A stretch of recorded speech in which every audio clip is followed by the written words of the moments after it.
نحمده ونصلي ونسلم على رسوله النبي الكريم وعلى آله وصحابه أجمعين.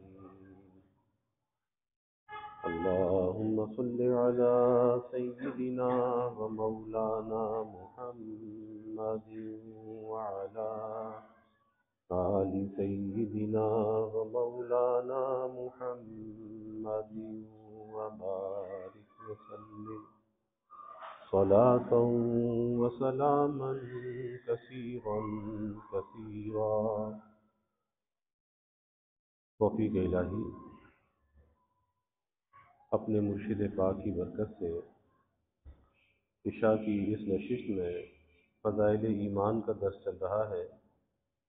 اللہ تعالیٰ اس درس کی برکت سے ہمارے ایمان کی حفاظت فرمائے اور موت تک قبر تک اللہ ہمارے ایمان کو سلامت رکھے.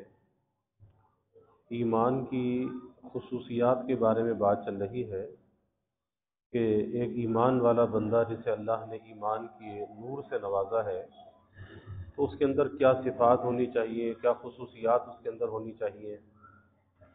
آج جو حدیث مبارکہ ہے اس کے راوی حضرت انس بن مالک رضی اللہ عنہ روایت کرتے ہیں کہ رسول اللہ صلی اللہ علیہ وسلم نے ارشاد فرمایا کہ انصار سے محبت کرنا ایمان کی علامت ہے. انصار سے محبت کرنا ایمان کی علامت ہے اور انصار سے بغض رکھنا نفاق کی علامت ہے. جب آپ صلی اللہ علیہ وسلم نے مکہ مکرمہ سے مدینہ طیبہ کے لیے ہجرت فرمائی تو آپ کے ساتھ جو صحابہ ہجرت کرنے والے تھے وہ مہاجرین تھے اور جو مدینہ طیبہ کی مقامی آبادی تھی وہ انصار تھے.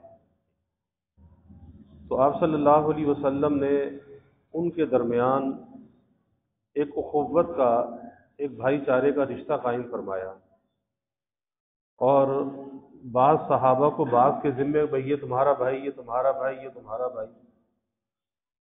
تو انصار نے اس محبت کا ثبوت دیا اور اس محبت کے ساتھ اپنے آنے والے مہاجرین بھائیوں کو گلے لگایا کہ آج دنیا میں اس کی مثال پیش کرنا مشکل ہے کہ انصار مدینہ نے کتنا ایثار، کتنی خیر خواہی آنے والے مہاجرین کے ساتھ کی کہ اپنے مکانوں کے اندر انہیں شریک کیا، اپنے کاروبار کے اندر شریک کیا. اگر کسی کے 2 مکان تھے وہ یہ کہتا تھا کہ اس میں جو تمہیں اچھا لگتا ہے وہ مکان تم لے لو. اگر 2 کاروبار تھے تو کہا کہ اس میں جو کاروبار تمہیں زیادہ پسند ہے وہ تم لے لو. اور اگر ایک کاروبار تھا اس کاروبار کے اندر شریک کر لیا، اس میں ذمہ داریوں کو تقسیم کر لیا کہ ایک دن ایک دکان پر بیٹھے گا تو دوسرے دن دوسرا بیٹھے گا اور پھر جس دن دوسرا دکان پر بیٹھے گا تو پہلا آپ صلی اللہ علیہ وسلم کی مجلس میں جائے گا اور جو وہاں سن کر آئے گا تو وہ پہلے کو آ کر بتائے گا. اس طرح سے کام کو تقسیم کیا. پھر اس سے بڑھ کر یہ بات تھی مہاجرین کا، انصار کا ایثار کہ اگر کسی کے 2 بیویاں تھیں تو اس نے اب مہاجر بھائی سے یہ کہا کہ بھئی ایک بیوی کو میں طلاق دیتا ہوں، اس سے تم شادی کر لو. اور پھر اس میں بھی یہ کہا کہ 2 میں جو تمہیں پسند ہو اس کو چھوڑ دیتا ہوں. آج تو ہوتا ہی ہے نا کہ ہم کسی کو کوئی چیز اگر دیتے ہیں تو جو چیز ردی ہوگی، بیکار ہوگی، کہتے ہیں چلو اٹھا کے کسی کو دے دو. لیکن وہاں یہ تھا کہ جو اچھی چیز تھی وہ اپنے بھائی کے لیے اس کی پسند پر، وہ جس چیز کو پسند کرے وہ چیز اسے دے دو. تو اس لیے انصار مدینہ کا بہت بڑا رتبہ اور مقام تھا. حضرت ابو ایوب انصاری رضی اللہ عنہ پہلے میزبان ہیں رسول اللہ صلی اللہ علیہ وسلم کے.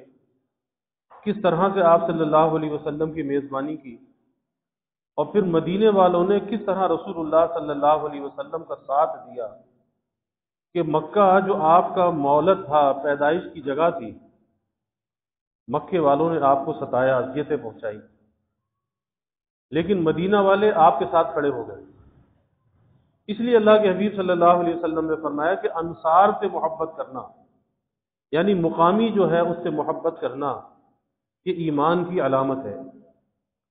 اور اسلام تو ویسے بھی تعصب کی نفی کرتا ہے، عصبیت کی، تعصب کی، کہ اسلام چاہے وہ لسانیت ہو، چاہے وہ علاقائیت ہو، یا کسی قوم اور برادری کی بنا پر ہو، تو یہ لسانیت، علاقائیت، ان سب تمام چیزوں کی اسلام نفی کرتا ہے۔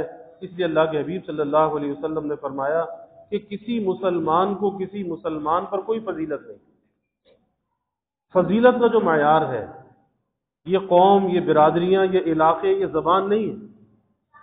ان اکرمکم عند اللہ اتقاکم، اور اللہ نے قرآن میں کہا نا یا ایھا الناس، کہ اے لوگو تمہیں ایک مرد اور ایک عورت سے بنایا گیا ہے، تمہیں ایک انا خلقناکم من ذکر و انثی، کہ تمہیں ایک مرد اور ایک عورت سے پیدا کیا گیا، یعنی تم سب اولاد آدم ہو، تمہارے باپ بھی ایک، تمہاری ماں بھی ایک۔ یا ایھا الناس انا خلقناکم من ذکر و انثی وجعلناکم شعوبا وقبائل لتعارفوا، اور یہ جو قبیلے ہیں، یہ برادریاں ہیں، تو یہ تو پہچان کے لیے ہے، شناخت کے لیے، بھئی یہ فلاں یہ ہے، فلاں یہ ہے، ایک پہچان کے لیے ہے، لیکن یہ افضلیت کا معیار نہیں ہے۔ آگے فرمایا ان اکرمکم عند اللہ اتقاکم، کہ اللہ کے نزدیک مکرم وہ ہے جو زیادہ اللہ سے ڈرنے والا ہے، زیادہ تقوی رکھنے والا ہے، زیادہ کامل ایمان والا ہے، یہ اللہ کے نزدیک زیادہ مکرم ہے۔ اس لیے آپ نے فرمایا کہ معیار کیا ہے؟ تقوی ہے، اللہ سے ڈرنا ہے۔ یہ علاقے، یہ زبانیں، یہ رنگ و نسل کے فرق، اس لیے آپ نے حجۃ الوداع کے خطبے میں واضح انداز میں اعلان فرمایا کہ کسی گورے کو کسی کالے پر فضیلت نہیں، اور کسی عربی کو کسی عجمی پر فضیلت نہیں، کیونکہ اہل عرب جو ہے اپنے کو اہل لسان کہتے تھے کہ بھئی زبان تو ہمارے پاس ہے، اور حقیقت بھی یہی ہے کہ جو عربی زبان ہے، عربی کے اندر جو فصاحت اور بلاغت ہے وہ دنیا کی کسی زبان کے اندر نہیں ہے۔ اس لیے اپنے کو دوسروں کو کہتے تھے یہ اہل عجم ہے، یعنی یہ تو گونگے ہیں، عجمی کہتے ہیں گونگے کو۔ تو اللہ کے حبیب صلی اللہ علیہ وسلم نے اس کی بھی نفی فرمائی کہ عرب کو عجم پر کوئی فضیلت نہیں، گورے کو کالے پر کوئی فضیلت نہیں۔ فضیلت کا جو معیار ہے وہ تقوی ہے، جو تقوی کے اندر زیادہ ہے وہی صاحب فضیلت ہے۔ اس لیے اسلام علاقائیت کی، عصبیت کی نفی کرتا ہے، رنگ و نسل کی بنیاد پر تقسیم کی نفی کرتا ہے، زبان کی بنیاد پر تقسیم کی نفی کرتا ہے۔ اسلام سب کو ایک رشتے کے اندر جوڑتا ہے، جیسے ایک تسبیح کے اندر دانے پرو دیے جائیں، تو اس طرح سے کسی بھی علاقے کا مسلمان ہے، کوئی بھی زبان بولنے والا ہے، کسی رنگ و نسل سے اس کا تعلق ہے، لیکن وہ اس تسبیح کی لڑی کے اندر پرویا ہوا ہے اور اس کی حیثیت ایک ہی ہے، سب برابر ہیں، سب مسلمان ہیں۔ اس لیے کبھی اپنے دلوں کے اندر عصبیت کو جگہ نہیں دینی چاہیے، تعصب کو، عصبیت کو، کیونکہ جہاں پر عصبیت ہوگی، حدیث میں آتا ہے تعصب، عصبیت، آپ نے فرمایا کہ وہاں پر ایمان نہیں ہوگا، اور یہ بڑا نازک معاملہ ہے۔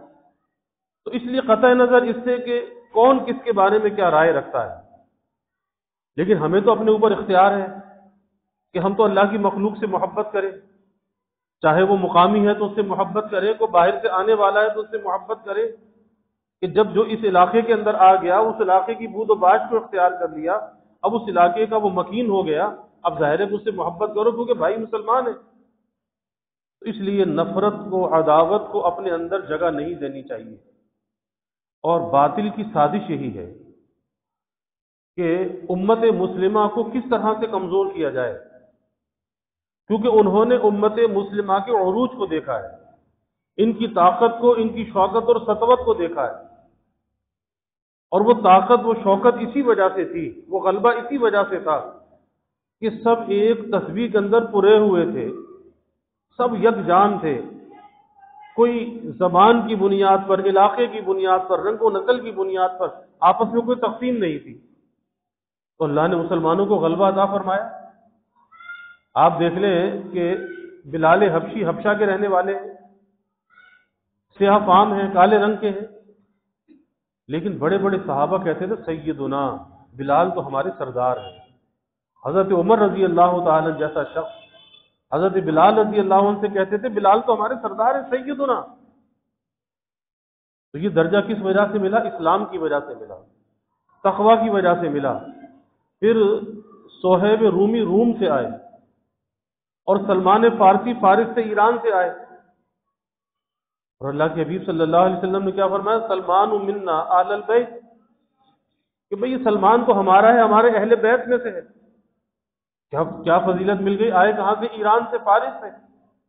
کس طرح پہنچے؟ بکتے بکاتے، اور بالآخر مدینہ پہنچے، غلام بنا لیے گئے، پھر کس طرح سے آزاد ہوئے، ایک لمبا واقعہ ہے۔ اور صہیب رومی روم سے آئے، اٹلی، روم، لیکن صحابیت کا شرف حاصل کر لیا۔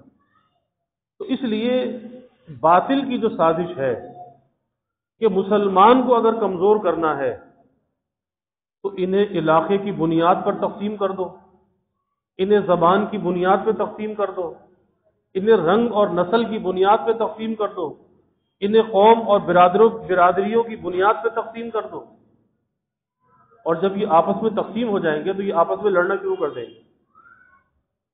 اور اللہ نہ کرے کہ کبھی کبھی ایسے مناظر نظر آتے ہیں، ایسی ایسی عصبیت کی باتیں نظر آتی ہیں، تو سوچنا چاہیے کہ جو اس عصبیت کو ہوا دینے والے لوگ ہیں وہ ملک دشمن بھی ہے، وہ اسلام دشمن بھی ہے۔ جو عصبیت کو ہوا دے، تعصب کو ہوا دے، اس کو بھڑکائے، تو وہ ملک دشمن بھی ہے اور وہ دین دشمن بھی ہے، کہ وہ اسلام کی جو قوت ہے، مسلمان کی جو قوت ہے، اس کو پارا پارا کرنا چاہتا ہے، اس کو توڑنا چاہتا ہے۔ اور باطل کی سازش یہی ہے کہ ان کو آپس میں تقسیم کر دیا جائے، ڈیوائڈ اینڈ رول، ان کو تقسیم کرو، ان پر حکومت چلاؤ، ان پر حکومت کرو۔ یہی وجہ ہے کہ آج مسلمانوں کو تقسیم کر کے، ورنہ مسلمانوں کے پاس وسائل کی کمی نہیں ہے، وسائل سے مالا مال مسلمانوں کے پاس خطے ہیں، لیکن آج غیر جو ہے مسلمانوں پر مسلط ہے۔ عرب ہیں تو وہ اپنی حفاظت نہیں کر سکتے، اور ہم ہیں تو ہم اپنی حفاظت نہیں کر سکتے، اپنے ملکوں کو نہیں چلا سکتے۔ ایسے ایک پھندے کے اندر پھنسا دیا گیا اور ایسا جکڑ دیا گیا کہ اب ہر بات میں ان کے محتاج بنا دیا گیا کہ یہ ملک چلانا تو قرضہ لے کے ملک چلاؤ۔ ارے بھائی اسلامی نظام لے کر آؤ ملک میں، قاضی عدالتیں قائم کر دو، اور جو کرپشن کرے اس کو فوراً لٹکا دو، سزا دے دو۔ یہ کون سا انگریز کا بنایا ہوا نظام عدالتوں میں چل رہا ہے کہ جہاں پہ گدھا گھوڑا سب برابر ہے، جہاں پر 10-10 20-20 سال تو مقدمات چلتے ہیں، تو ایسے نااہل جج ہیں کہ جو 10-20 سال میں بھی مقدمات کے فیصلے نہیں کر پاتے۔ اور تو اور جانے دیجئے ہماری جو اعلیٰ عدلیہ ہے، نیچے کی عدالتوں کو تو کیا حال ہوگا جب اعلیٰ عدلیہ کا یہ حال ہے کہ وہاں پر 10-10 20-20 سال جو ہے وہ فیصلوں میں لگ جاتے ہیں۔ وہ دادا کا کیس ہے، جب پوتا ہوتا ہے تو اس کے زمانے میں فیصلہ ہوتا ہے۔ آپ اندازہ لگائیے تو پھر کیسے ملک کے اندر جو ہے یہ ساری خرابیاں دور ہوں گی جب ایک عدالتی نظام کے اندر اتنا بڑا سقم موجود ہو، اتنی بڑی خرابی موجود ہو۔ تو اس لیے ملک جو ہے وہ کمزور سے کمزور تر ہوتا چلا جا رہا ہے، اور کرپشن کی جو جڑیں ہیں مضبوط ہوتی چلی جا رہی ہیں، اور علاقائیت کی، لسانیت کی بنیاد پر تقسیم کیا جا رہا ہے۔ آج بھی ایسی تنظیمیں موجود ہیں کہ جو لسانیت کو ہوا دینے والی، علاقائیت کو ہوا دینے والی، اللہ بچائے کبھی ان کی باتوں پہ نہیں آنا چاہیے، نہ ایسی باتوں کو سننا چاہیے، نہ ایسی باتوں کو اپنے دل دماغ میں جگہ دینی چاہیے، کیونکہ یہ دین دشمنی بھی ہے اور یہ ملک دشمنی بھی ہے۔ یہی وجہ ہے کہ ملک کمزور ہو رہا ہے، اس کی طاقت جو ہے وہ پارا پارا ہو رہی ہے۔ اس لیے آپس میں اتفاق اور اتحاد کے لیے سب سے بڑی چیز یہ ہے کہ بھئی سب سے محبت کرو۔ اس وجہ سے محبت کرو کہ وہ مسلمان ہے، پہلے وہ مسلمان ہے، پھر وہ پاکستانی ہے، پھر اس کے بعد وہ کچھ علاقے کی نسبت اس کے ساتھ لگتی ہے کہ وہ سندھ کا رہنے والا ہے، وہ پنجاب کا رہنے والا ہے، بلوچستان کا رہنے والا ہے، وہ پختونخوا کا رہنے والا ہے، وہ کہاں کا رہنے والا ہے، لیکن پہلے تو وہ مسلمان ہے، پھر اس کے بعد وہ پاکستانی ہے، پھر اس کے بعد کوئی علاقے کی نسبت اس کے ساتھ لگتی ہے۔ اور جب ہم پہلی دو نسبتوں کو ہٹا دیتے ہیں اور علاقے کی نسبت کو ہم آگے کھڑا کر دیتے ہیں تو پھر ہم اپنے ملک کے ساتھ بھی دشمنی کرتے ہیں اور اپنے دین کے ساتھ بھی دشمنی کرتے ہیں، اور ہم اپنی طاقت کو پارا پارا کرتے ہیں، اپنے آپ کو کمزور کرتے ہیں۔ اس لیے کبھی ترتیب کے خلاف نہیں سوچنا چاہیے کہ پہلے تو ہم مسلمان ہیں، اور اللہ نے قرآن میں کیا کہا، انما المؤمنون اخوہ، کہ مسلمان آپس میں بھائی بھائی ہیں۔ فَأَصْلِحُوا بَيْنَ أَخَوَيْكُمْ وَاتَّقُوا اللَّهَ، کہ بھئی اگر کبھی آپس میں کوئی ناچاقی ہو جائے، کوئی ایسی ویسی بات ہو جائے، آپس میں صلح کرا دیا کرو، صلح کرا دیا کرو، کیونکہ آپس میں بھائی ہیں نا، تو بھائیوں کے درمیان کوئی بات ہو جاتی ہے تو صلح کرا دو، واتقوا اللہ، لیکن صلح کرانے میں بھی تم اللہ سے ڈرو، اللہ کے خوف اور تقوی کو اختیار کرو، اس میں قوم اور برادری کی بنیاد پر، اپنے اور پرائے کی بنیاد پر، دوست اور دشمن کی بنیاد پر کسی کا ساتھ مت دو۔ یہ دیکھو کون حق پر ہے، کون غلط ہے، جو غلط ہے اسے صحیح راستے پر لے کر آؤ، اس کی اصلاح کرو، اس کی درستی کرو۔ یہ مت دیکھو کہ ہاں یہ تو میرا رشتہ دار ہے، یہ تو میرا دوست ہے، مجھے تو اس کا ساتھ دینا ہے، چاہے وہ غلطی پر ہے۔ اس کا یہ مطلب ہوا کہ تم ظالم کا ساتھ دے رہے ہو اور مظلوم کا ساتھ چھوڑ رہے ہو، تو پھر تم بھی ظلم کرنے والوں میں شمار ہوگی۔ تو اس لیے قطع نظر اس سے کہ کون کیا ہے، بس آپس میں صلح کرانی چاہیے، اور صلح کرانے میں یہ دیکھنا چاہیے کہ کون غلط ہے، جو غلط ہے اسے صحیح طرف لے آؤ۔ اور آج ہوتا کیا ہے کہ جو صحیح ہوتا ہے اسے زیادہ دبایا جاتا ہے، ارے پہلے اس کے اوپر ظلم ہوا ہے اور اسے اور زیادہ دبایا جاتا ہے۔ یہی وجہ ہے کہ پھر ایسے فیصلے پائیدار نہیں ہوتے، پھر اس کے اندر محبتیں پیدا نہیں ہوتی کہ ایک آدمی حق پر ہے، صحیح ہے، اسے اور دبا دیا جائے اور ظالم کو اور اس پر مسلط کر دیا جائے۔ ظالم کی تو ہمت افزائی ہوگی نا جب مظلوم کو دبایا جائے گا۔ تو اس لیے کہیں پر بھی اپنے دین پر، اپنے مذہب پر، اپنی پاکستانیت پر جو ہے کبھی ضرب نہیں آنے دینی چاہیے، اور عصبیت سے، لسانیت سے، علاقائیت سے اپنے آپ کو بچانا چاہیے۔ اس سوچ کو اپنے اندر سے نکال دینا چاہیے کہ یہ تو اللہ کہتا ہے شعوبا و قبائل لتعارفوا، یہ تو بھئی ایک پہچان و شناخت کے لیے ہے، لیکن ان اکرمکم عند اللہ اتقاکم، اللہ کے نزدیک مکرم وہ ہے جو اللہ سے ڈرنے والا ہے۔ تو بات یہ چل رہی تھی کہ انصار سے محبت کرنا ایمان کی علامت ہے، یعنی جو مقامی لوگ ہیں، جو پہلے سے اس علاقے کے رہنے والے ہیں، ان سے محبت رکھنا یہ ایمان کی علامت ہے، اور ان سے بغض رکھنا یہ نفاق کی علامت ہے۔ اللہ تعالیٰ میں صحیح عمل کی توفیق عطا فرمائے۔ وآخر دعوانا الحمد للہ رب العالمین والعاقبۃ للمتقین والصلاة والسلام علی اشرف الانبیاء والمرسلین، اللہم صل علی سیدنا و مولانا محمد وعلی آل سیدنا و مولانا محمد وبارک وسلم۔ ربنا آتنا فی الدنیا حسنہ وفی الآخرۃ حسنہ وقنا عذاب النار۔ ربنا اتمم لنا نورنا واغفر لنا انك على كل شيء قدير۔ اللهم اعنا على ذكرك وشكرك وحسن عبادتك۔ اللهم وفقنا لما تحب وترضى من القول والعمل والفعل والنية والهدى انك على كل شيء قدير۔ اللهم ارزقنا حبك وحب حبيبك صلى الله عليه وسلم۔ اللهم ارزقنا شهادة في سبيلك واجعل موتنا ببلد رسولك۔ یا اللہ یا رحمان یا رحیم یا کریم یا ارحم الراحمین یا اکرم الاکرمین، یا اللہ ہمارے گناہوں کو معاف فرما، یا اللہ ہماری خطایا سے درگزر فرما، یا اللہ اپنی محبت معرفت عطا فرما، اپنی رضا والی زندگی یا اللہ نصیب فرما، اپنے رضا والے کاموں کی یا اللہ توفیق عطا فرما، یا اللہ اپنی مرضیات پہ چلنا آسان فرما، نامرضیات سے یا اللہ ہماری حفاظت فرما، یا اللہ خلق خدا سے محبت کرنے والا بنا، یا اللہ ہمارے دلوں کو نفرت سے، عداوت سے، عصبیت سے پاک فرما، لسانیت کو، عصبیت کو، علاقائیت کو یا اللہ ہمارے دلوں سے نکال دے۔ یا اللہ مسلمان بھائیوں سے یا اللہ محبت کرنے والا بنا، سب کے حقوق کو ادا کرنے والا بنا، دلوں میں نرمی، عاجزی، زاری، تواضع پیدا فرما، اپنی رضا کے لیے یا اللہ مٹنا نصیب فرما۔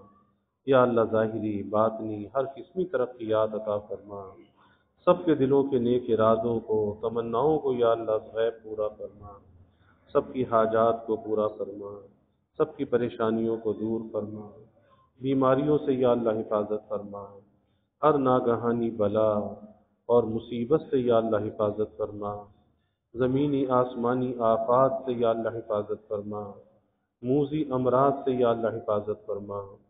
یا اللہ سب کے علم میں، عمل میں، رزق میں خوب خیر و برکت فرما، ابواب رزق یا اللہ کشادہ فرما، رزق حلال عطا فرما، آسان عطا فرما، برکت والا عطا فرما۔ یا اللہ کبھی کسی کو مخلوق کا محتاج نہ بنا، یا اللہ فساق فجار کا دستے نگر نہ بنا، اولاد کا محتاج نہ بنا۔ یا اللہ ہمیشہ اپنے در کا سائل اور بھکاری بنا، اپنے در کا منگتا اور سوالی بنا، اپنے غیر سے یا اللہ ہماری امیدوں کو قطع فرما، اپنی ذات عالی کا یقین ہمارے دلوں میں پیدا فرما۔ یا اللہ ہر امید کو اپنی ذات سے وابستہ کرنے والا بنا۔ یا اللہ ایمان کی ترقی، اعضاء کی سلامتی عطا فرما، ہر محتاجی معذوری سے یا اللہ ہماری حفاظت فرما۔ یا اللہ ہمارے ملک پر اپنی رحمتوں کا نزول فرما، اس ملک کو امن کا، سلامتی کا گہوارہ بنا۔ یا اللہ ہر قسم کی لسانیت سے، عصبیت سے، علاقائیت سے اس ملک میں رہنے والوں کی حفاظت فرما، ہر قسم کے انتشار سے، افتراق سے یا اللہ اس ملک کی حفاظت فرما۔ یا اللہ جو اس ملک میں انتشار اور افتراق پھیلانا چاہے، اے اللہ تو اسے تباہ و برباد فرما، اسے نشان عبرت بنا، کیفر کردار تک پہنچا، ایسوں کے وجود سے اس ملک کو پاک فرما۔ یا اللہ تا قیام قیامت اس ملک کو آباد فرما۔ یا اللہ اسے معاشی، معاشرتی، اخلاقی استحکام عطا فرما۔ یا اللہ سب کے گھروں میں چین، سکون، عافیت، راحت عطا فرما، نعمتیں، برکتیں عطا فرما۔ یا اللہ شکر کی توفیق عطا فرما، قدردانی کی توفیق عطا فرما، ہر قسم کے ابتلا سے، آزمائش سے یا اللہ حفاظت فرما۔ یا اللہ سب کے گزر بسر کو آسان فرما، مہنگائی کے عذاب سے نجات عطا فرما، سب کے سفید پوشی کے بھرم کو قائم فرما، کسی کو مخلوق کے آگے رسوا نہ فرما، مخلوق کے آگے سوال کی ذلت سے بچا، عزت آبرو والی زندگی یا اللہ عطا فرما، سب کی اولادوں کو یا اللہ نیک صالح بنا، آنکھوں کی ٹھنڈک بنا، والدین کے لیے راحت کا ذریعہ بنا، والدین کو اولاد کی خوشیاں دیکھنا نصیب فرما۔ یا اللہ جو بچے بچیاں بے نکاح بیٹھے ہیں ان کے لیے نباہ والے جوڑ کے رشتے عطا فرما، تمام والدین کو اس فریضے سے سبکدوش فرما، والدین کی آنکھوں کو ٹھنڈک اور راحت عطا فرما۔ یا اللہ جو بے اولاد ہیں نیک صالح اولاد عطا فرما، جو اولاد نرینہ چاہتے ہیں یا اللہ نیک صالح بیٹے عطا فرما۔ یا اللہ اپنی رحمتوں کا، برکتوں کا، راحتوں کا نزول فرما، زحمتوں کو دور فرما۔ یا اللہ ہمیں عافیت دارین عطا فرما۔ ربنا تقبل منا انك انت السميع العليم وتب علينا انك انت التواب الرحيم وجزى الله عنا محمدا صلى الله عليه وسلم ما هو اهله وصلى الله تعالى وسلم على النبي الكريم آمين برحمتك يا